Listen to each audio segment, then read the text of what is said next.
Hi friends, ఎలా ఉన్నారు? Friends, 45 ఏళ్లు దాటిన తర్వాత మీరు కొంచెం సేపు పని చేసినా కూడా అలసిపోతూ ఉంటారు. కొంచెం సేపు అంటే కనీసం రోజుకి 3-4 గంటల పనికే మీకు అలసట అనేది వచ్చేస్తూ ఉంటుంది. అయితే ఇది ఈ వయసు వారికి సర్వసాధారణంగా కనిపిస్తూ ఉంటుంది.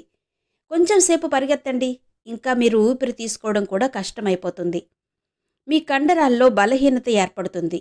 కీళ్లు బలహీనంగా తయారైపోతాయి. ఇది ప్రతి ఒక్కరిలో కనిపించే లక్షణం. అయితే ఇంకొంతమందిని చూస్తే 55 ఏళ్ల వయసులో కూడా చాలా ఫిట్‌గా కనిపిస్తూ ఉంటారు. అసలు ఇలా ఎందుకు జరుగుతుంది? ఏం చేస్తే మనం కూడా ఫిట్‌గా ఉండొచ్చు అనే విషయాలను ఈరోజు ఈ వీడియోలో చర్చిద్దాం. అంతేకాదు, ఈరోజు మీకు ఒక రెమెడీని కూడా షేర్ చేయబోతున్నాను. తద్వారా మీరు కూడా వయస్సు పెరిగినా కూడా ఫిట్‌గా ఉండొచ్చన్నమాట. కాబట్టి ఆలస్యం చేయకుండా వీడియోని మొదలుపెట్టేద్దాం. అయితే ఫ్రెండ్స్, దానికంటే ముందు మీరు చేయాల్సిన పని ఒకటి ఉంది. మీలో చాలామంది మా ఛానల్ని సబ్స్క్రైబ్ చేయని వాళ్ళు ఉన్నారు. వాళ్ళు వెంటనే సబ్స్క్రైబ్ చేసుకోండి. అంతేకాదు, పక్కనే ఉన్న బెల్ సింబల్ని ప్రెస్ చేయడం అస్సలు మర్చిపోవద్దు. అలా చేస్తే మేము పెట్టే ప్రతి వీడియో నోటిఫికేషన్ ముందుగా మీకు వస్తుంది. సరే, మరిగా వీడియోలోకి వెళ్ళిపోదాం పదండి. ఫ్రెండ్స్, 60 ఏళ్ళు వచ్చేసరికి అందరూ అనేక వ్యాధుల బారిన పడడం మనం తరచుగా చూస్తూ ఉంటాం.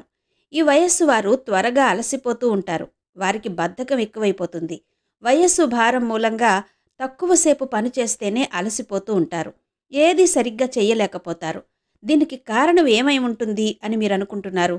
చూడండి, 40 ఏళ్లు దాటిన తర్వాత మన శరీరంలో 40% కండర ద్రవ్యరాశిని మరియు దాదాపు 20% ఎముకల సాంద్రతను కోల్పోతుంది. ఇది రోజు రోజుకు తగ్గిపోతూ ఉంటుంది. ఇలా ఎందుకు జరుగుతుంది అంటే, శరీరంలో పోషకాల లభ్యత వయసు పెరిగే కొద్దీ తగ్గడం ప్రారంభమవుతుంది. దీని కారణంగా మీ కండరాలు బలహీనమవ్వడం మొదలవుతాయి. కండరాలంటే మనకు బయటకు కనిపించేవి కాదు. శరీరం లోపల కూడా ఈ కండరాలు బలహీనపడుతూ ఉంటాయి. దీని కారణంగా కీళ్ల నొప్పులు, మోకాళ్ల నొప్పులు లాంటివి వస్తూ ఉంటాయి. దీని కారణంగా మీ శరీరం త్వరగా అలసిపోయినట్టు అనిపిస్తుంది. అయితే ఇలాంటి సమస్య అందరిలో ఒకేలా ఉండదు. ఒక్కొక్కరికి ఒక్కోలా ఉంటుంది. కానీ చాలా మందిలో ఇది సర్వసాధారణం. అయితే మనం వయస్సు పెరిగినా కూడా ఇలాంటి సమస్యలు రాకుండా ఉండాలి అంటే ఏం చేయాలి అనే ప్రశ్న మీలో ప్రతి ఒక్కరికి వచ్చే ఉంటుంది కదా. ఏ మార్గం ఉందో మీకు నేను చెప్తాను. ఫ్రెండ్స్, వయస్సుతో పాటు ఇవన్నీ శరీరానికి రావడం సర్వసాధారణ విషయం. దీన్ని ఎవ్వరూ ఆపలేరు. ఎవరి చేతుల్లోనూ ఉండదు. కానీ మన చేతుల్లో ఏముంటుంది అంటే, వచ్చే వాటిని ఎలా తట్టుకోవాలి అనేది మన చేతుల్లోనే ఉంటుంది. కాబట్టి మన శరీరాన్ని దేనికైనా తట్టుకుని నిలబడేలా చేయాలి. దానికి ఏం చేయాలి అన్నది ఇప్పుడు చెప్తాను. ఇది గనక మీరు పాటిస్తే వయస్సు భారం పడినా కూడా శరీరం మాత్రం చాలా ఫిట్గా ఉంటుంది ఎప్పటికీ కూడా. ఇప్పుడు మనం అసలు ఆ రెసిపీ ఏంటి, ఎలా తయారు చేయాలి, ఎలా వాడాలి అనే విషయాన్ని మీకు చెప్తాను. మీరు దాన్ని తప్పకుండా పాటిస్తారు అని నమ్ముతున్నాను. ఫ్రెండ్స్, ఈ రెసిపీకి ముందుగా కావాల్సింది అశ్వగంధ. ఇది ఒత్తిడిని తగ్గించడంలో మరియు జీవశక్తిని పెంచడంలో ఎంతగానో సహాయపడుతుంది. మీరు తీసుకోవలసిన రెండవ పదార్థం పసుపు. పసుపు యాంటీ ఇన్ఫ్లమేటరీ మరియు యాంటీ ఆక్సిడెంట్ లక్షణాలను కలిగి ఉంటుంది. ఇది మన శరీరానికి తల నుండి కాలి వరకు అనేక ప్రయోజనాలు అందిస్తుంది. ఫ్రెండ్స్, మీరు తీసుకోవలసిన మూడవ పదార్థం ఉసిరి పొడి. ఉసిరిలో విటమిన్ సి పుష్కలంగా ఉంటుంది. ఇది రోగ నిరోధక పనితీరుకు మరియు చర్మ ఆరోగ్యానికి చాలా ఉపయోగకరంగా ఉంటుంది. ఇక నాలుగవ పదార్థం బ్రాహ్మీ పొడి. ఇది మెదడుకు చాలా ఉపయోగకరంగా ఉంటుంది మరియు ఇది అభిజ్ఞ ఆరోగ్యం మరియు మెదడు పనితీరును ఎంతగానో ప్రోత్సహిస్తుంది. మీరు తీసుకోవలసిన ఐదవ పదార్థం అల్లం పొడి. అల్లం పొడి మీ శరీరానికి ఎంతో అద్భుతమైన మేలు చేస్తుంది. ఇది మీ జీర్ణక్రియకు చాలా సహాయకారిగా ఉంటుంది మరియు రోగ నిరోధక లక్షణాలు కలిగి ఉంటుంది. ఫ్రెండ్స్, మీకు అవసరమైన ఆరవ విషయం దాల్చిన చెక్క పొడి.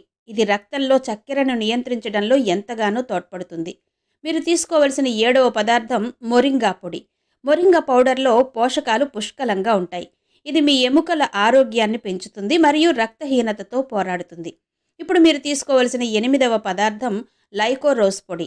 ఇది శ్వాసకోశ ఆరోగ్యానికి మరియు జీర్ణ ఆరోగ్యానికి కూడా చాలా ఉపయోగకరంగా ఉంటుంది.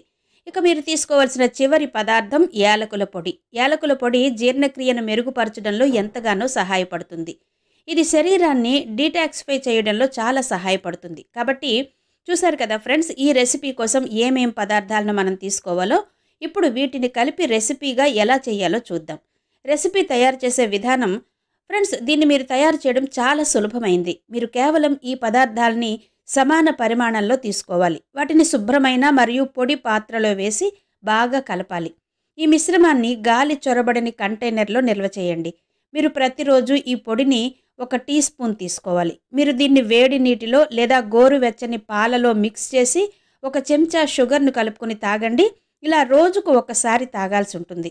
మీరు దీన్ని నీరు లేదా పాలలో తీసుకోకూడదనుకుంటే దీన్ని తేనెతో కలిపి పేస్ట్లా చేసి కూడా వాడుకోవచ్చు. 1 అర టీ స్పూన్ రోజు తీసుకోండి. ఫ్రెండ్స్, ఇది మీరు రోజు తీసుకోండి. తర్వాత దాని అద్భుత గుణాల గురించి మీరే మాతో చెప్తారు. ఇది ఎంతో అద్భుతంగా పనిచేస్తుంది. మీ వయస్సు పెరిగినా కూడా కీళ్ల నొప్పులు, కాళ్ల నొప్పులు దరిచేరవు. ఆహారం మరియు సప్లిమెంట్స్ మాత్రమే కాకుండా మనం రోజువారీ జీవనశైలి కూడా మార్చుకోవాలి. ఎప్పుడూ వీటి మీదే ఆధారపడకూడదు. మీరు చక్కగా రోజు ఉదయాన్నే లేచి వ్యాయామం చేయాలి. ఇది ఒక అలవాటుగా మార్చుకోవాలి. లేదా ఉదయం కొంచెం సేపు నడక ఎంతో మంచిది. ఇది మీ ఎముకల కండరాలను ఎంతో బలంగా తయారయ్యేలా చేస్తుంది. తరువాత తగినంత నిద్ర కూడా శరీరానికి ఎంతో అవసరం. నీరు ఎక్కువగా తాగుతూ ఉండాలి. టెన్షన్ తగ్గించుకోవాలి. దానికోసం ధ్యానం చేయడం లేదా శ్వాస వ్యాయామాలు చేయడం అలవాటు చేసుకోవాలి. ఇలా చేస్తూ వెళ్తే మీరు ఎంత వయస్సు వచ్చినా కూడా ఎంతో ఫిట్గా ఉంటారు. మందుల కంటే జీవనశైలి ఎంతో ముఖ్యం. రోజు డైట్ చక్కగా తీసుకోండి. కూరగాయలు, పండ్లు ఎక్కువగా తీసుకోవాలి. ఇవి మీ శరీరాన్ని దీర్ఘకాలం కాపాడుతాయి. ఇది మాత్రమే కాదు, ఎంతో కొంత వ్యాయామం తప్పనిసరి. మీ శరీరాన్ని యవ్వనంగా ఉంచడానికి వ్యాయామం లేదా నడక తప్పనిసరిగా ఉండాలి.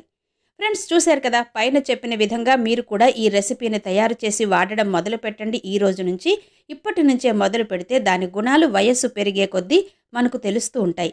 అందరూ నడవలేకపోతుంటే మీరు మాత్రం చక్కగా ఎటువంటి సమస్యలు లేకుండా నడుచుకుంటూ వెళ్ళిపోతుంటారు.